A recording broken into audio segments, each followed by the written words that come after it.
lahir itu.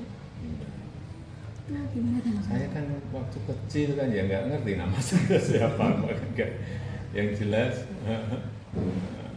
seingat saya nama kecil saat itu Mulyono karena sakit-sakitan, itu pun diceritain oleh orang tua bahwa namanya dulu Mulyono, kemudian karena sakit-sakitan jadi ganti menjadi Joko Widodo.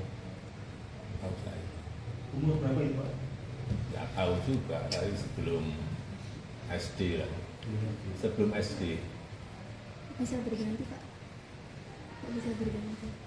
Ditanya orang tua saya. Jadi yang Purwoko itu memang belum tahu. Belum.